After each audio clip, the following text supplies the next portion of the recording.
Hello friends, नमस्कार friends. आज हम हल करने वाले हैं अध्याय 5 जो कि फ्रेंड्स चैप्टर होने वाला है पदार्थ में रासायनिक परिवर्तन। इससे पहले फ्रेंड्स हमने यहाँ पर अध्याय 4 तक इन सभी प्रश्नों को हल करा दिए हैं। तो फ्रेंड्स वीडियो नहीं देखे हैं तो एक बार जाकर जरूर से देख लें। हमने उसका प्लेलिस्ट बना दिया है, उसमें सभी वीडियोज आपको चैप्टर वाइज मिल जाएगी। तो फ्रेंड्स यहाँ पर अध्याय 5 में जो बोला गया है पदार्थ में रासायनिक परिवर्तन, वो फ्रेंड्स उम्मीद करते हैं कि पूरा चैप्टर आप बढ़िया से पढ़कर आए होंगे, क्योंकि हम फ्रेंड्स डायरेक्ट यहाँ पर प्रश्न आंसर आपको कराने जा रहे हैं। ठीक ना, चलिए तो यहाँ पर प्रश्न आंसर हम यहाँ पर करेंगे आज। सबसे पहले यहाँ पर आप देखेंगे तो हमने सीखा क्या क्या सीखे हैं फ्रेंड्स यहाँ पर पूरा चैप्टर से, तो थोड़ा सा कुछ समरी यहाँ पर रिवाइज कर लेते हैं। बोला गया है कि परिवर्तन दो प्रकार के हो सकते हैं, भौतिक और रासायनिक। ठीक है ना। अब भौतिक परिवर्तन किसे कहते हैं, रासायनिक परिवर्तन किसे कहते हैं, वैसे तो फ्रेंड्स आप पढ़ ही लिए होंगे, नहीं भी पढ़े होंगे तो हम यहाँ पर जरूर से आपको बताएंगे। ठीक ना। भौतिक परिवर्तन पदार्थ के उस गुण भौतिक को गुण को कहते हैं जिस परिवर्तन में कोई नए पदार्थ नहीं बनते हैं। ये परिवर्तन उत्क्रमणीय होते हैं। और रासायनिक परिवर्तन में नए पदार्थ बनते हैं। और कुछ पदार्थ में यहाँ पर बोला गया है रवाकरण के द्वारा उनके विलयनों से शुद्ध अवस्था में प्राप्त किया जा सकता है। अब अभ्यास पर चलते हैं। अभ्यास में फ्रेंड्स यहाँ पर बोला गया है ना, पहला में निम्नलिखित कथनों को रिक्त स्थान से भरना है। बोला गया है कि गैस सुलगती हुई दिया सलाई के जलने में मदद देती है। क्या, अगर ऑक्सीजन गैस रहेगा ना तो सुलगती हुई दिया सलाई को और भी जलने में मदद होगी, तो यहाँ पर ऑक्सीजन भरेंगे। दूसरा, परिवर्तन में नए पदार्थ का निर्माण होता है। तो रासायनिक परिवर्तन में फ्रेंड्स नया पदार्थ का निर्माण होता है। खाने के सोडे का रासायनिक नाम क्या है, तो सोडियम बाइकार्बोनेट। फिर घ नंबर में है कि जब कार्बन डाइऑक्साइड को चूने के पानी में प्रवाहित किया जाता है तो ये क्या होता है, तो ये इसको कहते हैं फ्रेंड्स कैल्शियम कार्बोनेट। इसका आंसर फ्रेंड्स पहले हम आपको दिखाते हैं।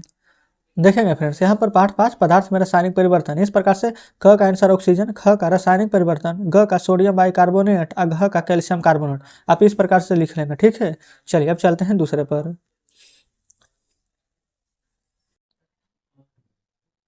दूसरा में फ्रेंड्स यहाँ पर बोला गया है ना कि निम्नलिखित प्रक्रिया के अंतर्गत होने वाले परिवर्तन को भौतिक अथवा रासायनिक परिवर्तन के रूप में वर्गीकृत कीजिए। जैसे कि चौक को चौक पूर्ण में बदलना क्या होता है, भौतिक परिवर्तन। मोम का पिघलना क्या होता है, भौतिक परिवर्तन। भोजन का पचना क्या होता है, रासायनिक परिवर्तन। प्रकाश संश्लेषण होता है, रासायनिक परिवर्तन। एल्युमिनियम को टुकड़े को पीट कर उसका पतल यानी कि पत्र फाइल बनाना, भौतिक परिवर्तन। जल में शक्कर को घोलना, भौतिक परिवर्तन। कोयले को जलाना, रासायनिक परिवर्तन। यहाँ पर रवाकरण द्वारा शुद्ध पदार्थ का यहाँ पर प्राप्त होना, भौतिक परिवर्तन। अब फ्रेंड्स आपको हम बताते हैं भौतिक परिवर्तन और रासायनिक परिवर्तन में क्या अंतर है। जैसे फ्रेंड्स भोजन आपका पच गया, ठीक है, तो क्या फिर से भोजन को वापस ला सकते हैं, नहीं ना, तो होता है रासायनिक परिवर्तन। और जैसे कि मोम पिघल जाता है, फिर पिघलने के बाद फ्रेंड्स उसको फिर से जला सकते हैं, तो हो जाएगा भौतिक परिवर्तन। ठीक है, जैसे कोयला जल गया फ्रेंड्स, ठीक है, अब फिर से जला हुआ कोयला है तो फिर से कोयला को हम बना सकते हैं, तो रासायनिक परिवर्तन। ठीक है, कोई दिक्कत नहीं है। जैसे फ्रेंड्स हम एक एग्जांपल और देते हैं, जैसे कि यहाँ पर आप फ्रिज होगा आपके घर में, तो आप वहाँ पर पानी जमाते हैं तो बर्फ बन जाता है ना, और फिर से पिघल जाता है, और फिर से उसको रख दीजिएगा फ्रीजर में तो फिर से जम जाता है। तो जो एक बार फ्रेंड्स पिघलने के बाद दोबारा उसी अवस्था में आ जाए उसे भौतिक कहते हैं, और जो फ्रेंड्स वापस नहीं आ पाए उसे रासायनिक कहते हैं। कंप्लीट। चलिए अब आगे बढ़ते हैं। यह रहा फ्रेंड्स यहाँ पर तीसरा नंबर प्रश्न। बोला गया कि बताइए कि निम्नलिखित कथन सत्य है अथवा असत्य है। यदि कथन असत्य हो तो उसे सही करके लिखिए। चलिए पहले यहाँ पर देखेंगे। बोला गया है ना कि लकड़ी के लट्ठे को टुकड़ों में काटना एक रासायनिक परिवर्तन है। तो फ्रेंड्स लकड़ी के लट्ठे को अगर एक टुकड़े में काट देंगे तो क्या रासायनिक होगा, नहीं ना, तो लिखेंगे असत्य। अगला है पत्तियों से खाद्य का बनना एक भौतिक परिवर्तन है। तो फ्रेंड्स ये भी असत्य है। फिर जस्ते लेपित लोहे के पाइपों को आसानी से जंग नहीं लगती है। तो फ्रेंड्स नहीं, ये तो सत्य है। फिर मैग्नीशियम के फीते को मोमबत्ती की लौ के पास ले आकर यह एक चमकदार श्वेत प्रकाश के साथ जलने लगती है। तो फ्रेंड्स ये तो सत्य है। एक लास्ट है 4 नंबर, मैग्नीशियम ऑक्साइड के जलीय विलयन अम्लीय होते हैं। तो फ्रेंड्स ये भी सत्य है। तो इस प्रकार से सत्य सत्य तीसरा को लिख दिए। अब चलते हैं चौथे नंबर पर।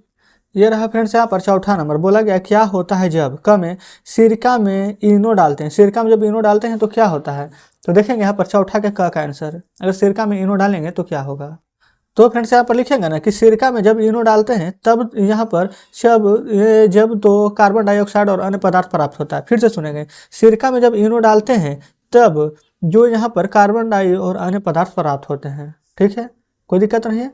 अब आते हैं ख पर।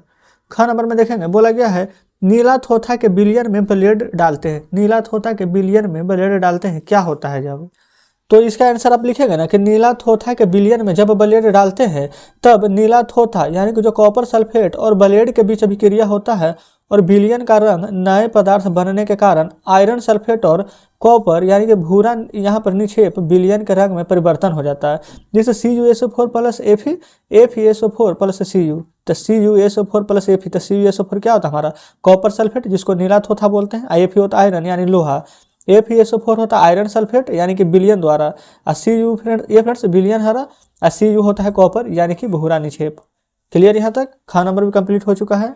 तो चलिए अब आते हैं ग पर। बोला गया है लोहे के तावा को नमी युक्त वायु में रखते हैं तो क्या होता है, चलिए जानते हैं आंसर। तो आप आंसर में लिखिएगा कि लोहे के तावा को नमी युक्त वायु में रखते हैं तो लोहा वायु में उपस्थित ऑक्सीजन और नमी युक्त वायु के साथ फ्रेंड्स प्रतिक्रिया करता है और तवा पर जंग लग जाती है। क्लियर है? उसके बाद घ नंबर में पोटेशियम परमैंगनेट को गर्म करते हैं तो क्या होता है। तो आप उत्तर में लिखिएगा कि पोटेशियम परमैंगनेट को गर्म करते हैं तो ऑक्सीजन यानी O2 गैस और अन्य पदार्थ बनते हैं। ठीक है, तो फ्रेंड्स चौथा का हमने क से घ तक के आंसर यहाँ पर प्राप्त कर लिए हैं। अब चलते हैं 5वें नंबर पर। बोला गया है कि भौतिक परिवर्तन एवं रासायनिक परिवर्तन में अंतर बताएं, प्रत्येक के लिए एक उदाहरण दीजिए। तो जानते हैं 5वां का आंसर। तो देखेंगे फ्रेंड्स हमने यहाँ पर 5वां का उत्तर लिख लिया। एक तरफ भौतिक परिवर्तन है, एक तरफ रासायनिक परिवर्तन। वो तो एक एक एग्जाम्पल मांग रहा है हमसे, लेकिन फ्रेंड्स हम यहाँ पर 3-3 एग्जाम्पल दे रहे हैं। जैसे कि यहाँ पर लिखेंगे कि जब किसी पदार्थ के भौतिक गुणों में परिवर्तन होता है तो पदार्थ के भौतिक गुणों में परिवर्तन का तात्पर्य होता है कि उसके आकार, आकृति, रंग, अवस्था आदि गुणों में परिवर्तन होना। जैसे कि बर्फ का पानी में बदलना और फिर पानी से गैस में बदल जाना। ठीक ना? फिर इसी प्रकार से रासायनिक में जानेंगे ऐसा परिवर्तन जिसमें पदार्थ के रासायनिक गुणों में परिवर्तन होता है, ऐसे परिवर्तन को रासायनिक परिवर्तन कहते हैं। इस परिवर्तन में 2 या 2 से अधिक पदार्थ आपस में क्रिया करते हैं और क्रिया के फलस्वरूप एक नए पदार्थ का निर्माण होता है, जैसे कि लोहे में जंग लगना। तो इस प्रकार से फ्रेंड्स हमारा ये पहला एग्जाम्पल हो चुका है। 2 एग्जाम्पल और देखिएगा। दूसरा लिखेंगे यह परिवर्तन यहाँ पर लिखेंगे अस्थायी है, और ये तो भौतिक हो गया। रासायनिक में लिखेंगे यह परिवर्तन अस्थायी है। फिर भौतिक में तीसरा में लिखेंगे इसमें नए पदार्थ का निर्माण नहीं होता है। रासायनिक के तीसरा में लिखेंगे कि इसमें नए पदार्थ का निर्माण होता है। ठीक है, 5वां का आंसर कंप्लीट हो गया है। अब जानते हैं 6ठे को। अगला फ्रेंड्स यहाँ पर 6ठा नंबर, जंग लगने के लिए आवश्यक कारक कौन कौन से है। तो आप आंसर में लिखेंगे कि जंग लगने के लिए ऑक्सीजन और जल दोनों की उपस्थिति आवश्यक है। ठीक है, 7वां नंबर फ्रेंड्स यहाँ पर पढ़ेंगे तो बोला गया है कि जंग लगने से कैसे रोका जा सकता है। 7वां के आंसर लिखेंगे कि जंग लगने से बचाने के लिए पदार्थ पर पेंट, ग्रीस की परत या क्रोमियम अथवा जस्ता का लेप चढ़ाया जाता है। तो इस प्रकार से 7वां का आंसर हो गया। 8वां का क्वेश्चन बोला गया है कि कार्बन डाइऑक्साइड गैस कैसे उत्पन्न होता है, किसी 3 विधियों का वर्णन कीजिए तथा इसको गुणों को बतावें। तो चलिए फ्रेंड्स 8वां का आंसर यहाँ पर जानेंगे।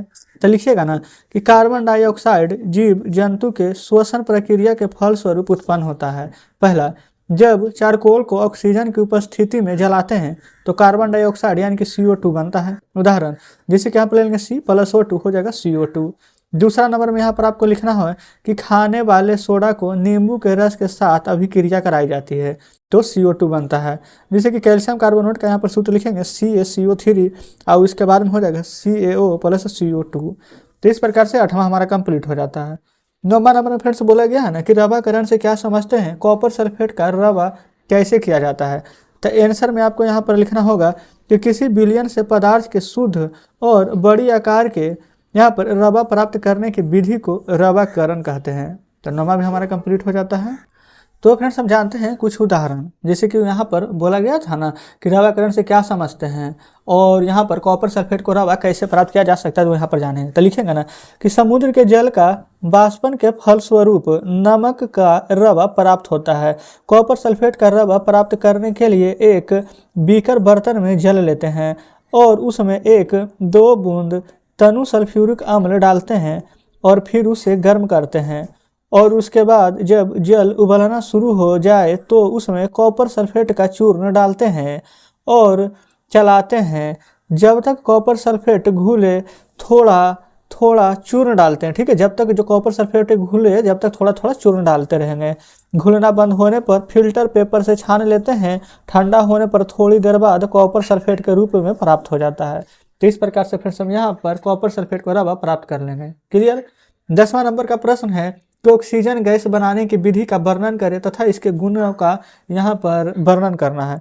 तो चलिए जानते हैं 10वां का आंसर।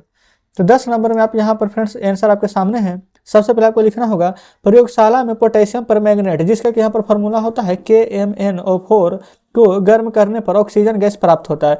जिससे पोटेशियम परमैंगनेट KMnO4 जब गर्म करेंगे तो ऑक्सीजन यानी O2 प्राप्त होगा प्लस ऑक्सीजन के साथ अन्य पदार्थ।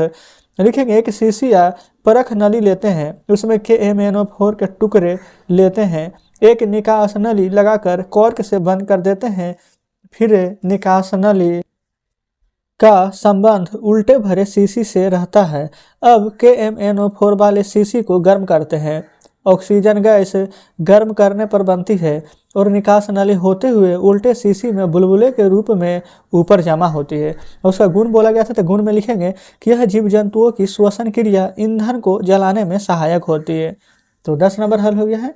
11 नंबर प्रश्न बोला गया है ना कि यूरिया के रवे कैसे प्राप्त किया जा सकता है, वर्णन कीजिए। तो चलिए जानते हैं 11 के आंसर। तो 11 नंबर में आप यहाँ पर लिखिएगा यूरिया पानी में घुलनशील है। जब हम यूरिया और पानी के घोल को गर्म करें तो उसमें और अधिक यूरिया घुल जाता है। ठंडा होने पर यूरिया की अतिरिक्त यानी कि अघुलित मात्रा रबों के रूप में घोल से अलग हो जाती है और इस प्रकार हम यूरिया के रबे प्राप्त कर सकते हैं। 11 नंबर कंप्लीट हो गया है। चलते हैं 12 नंबर पर। तो फ्रेंड्स देखेंगे यहाँ पर 2 प्रश्न और शेष है, 12 और 13। तो 12 नंबर में बोला गया है कि समझाइए कि रेगिस्तानी क्षेत्रों की अपेक्षा समुद्र तट क्षेत्रों में लोहे की वस्तुएं में जंग अधिक क्यों लगती है।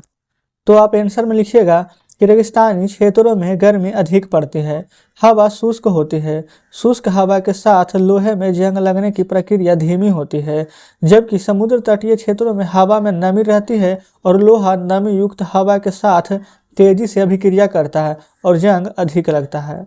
तो 12 नंबर कंप्लीट हो गया है। चलते हैं 13वें नंबर पर। तो 13 नंबर का प्रश्न है फिर से यहाँ पर कि आप यह कैसे दिखाएंगे कि दही का जमना एक रासायनिक परिवर्तन है। तो चलिए जानते हैं। तो यहाँ पर फ्रेंड्स हमने आंसर लिखेंगे ना कि दूध से दही का जमना एक रासायनिक परिवर्तन है। अगर दूध से दही जमा है तो रासायनिक परिवर्तन है, क्योंकि दही बैक्टीरिया के कारण जमता है और दही जमने के बाद दूध अपना गुण खो देता है। दही से पुनः दूध प्राप्त नहीं किया जा सकता है। दूध का दही में जमना परिवर्तन अस्थायी होता है। तो फ्रेंड्स यहाँ पर आपने क्या जाना है, सबसे पहले कि रासायनिक परिवर्तन, जैसे कि कैसे दिखाएंगे कि दही का जमने का रासायनिक परिवर्तन है। क्योंकि फ्रेंड्स देख लेंगे, अगर हम यहाँ पर दूध को दही में जमाएगा ना तो दही तो जम जाएगा, दूध से दही जम जाएगा, लेकिन क्या वापस दही से दूध बन पाएगा? तो आप कहेंगे बिल्कुल नहीं। तो जब दही से दूध दोबारा नहीं बन पाएगा तो हम समझेंगे कोई रासायनिक परिवर्तन है। भौतिक परिवर्तन में क्या होता है, हमने आपको बर्फ का एग्जाम्पल दिया था कि अगर बर्फ ये पानी को जमाइएगा तो बर्फ बन जाएगा। तो अगर बर्फ बन जाता फ्रेंड्स तो हमारा कौन सा परिवर्तन होता है? तो आप कहेंगे कि यहाँ पर रासायनिक परिवर्तन हो जाता, लेकिन फिर वहाँ पर बर्फ से पानी आ जाएगा ना, तो आप कहेंगे बिल्कुल फिर से अपना वापस उसी अवस्था में आ जाएगा। तो इस प्रकार से फ्रेंड्स हमारा भौतिक होगा। भौतिक में याद रखेंगे कि जमाने के बाद भी फिर से अगर छोड़ देंगे तो वो उसी अवस्था में आ जाएगा। लेकिन एक बार फ्रेंड्स यहाँ पर दूध से दही जम जाएगा, उसको बाहर निकाल भी देंगे फ्रिज से, तो भी फ्रेंड्स वो वापस दूध में नहीं बदलेगा। तो जो वापस अपने आकार में नहीं जा सकता है तो रासायनिक परिवर्तन, जो वापस अपने आकार में जा सकता है वो हमारा हो जाएगा भौतिक परिवर्तन। ठीक है। तो इस प्रकार से फ्रेंड्स हमने अध्याय 5 का सभी प्रश्न आंसर यहाँ पर हल करा दिए हैं। तो उम्मीद करते हैं कि अध्याय 5 बढ़िया से समझे होंगे। अगर फ्रेंड्स अभी भी कहीं पर कोई डाउट बचा है, कोई प्रश्न समझ में नहीं आया हो तो कमेंट बॉक्स में जरूर से बताइएगा। और सभी प्रश्न बढ़िया से समझे होंगे फ्रेंड तो वीडियो को लाइक और चैनल को सब्सक्राइब कर दीजिएगा। कुछ कहना हो कमेंट बॉक्स में कहिएगा। तो मिलते हैं फ्रेंड्स आपसे नेक्स्ट वीडियो में नेक्स्ट चैप्टर के साथ।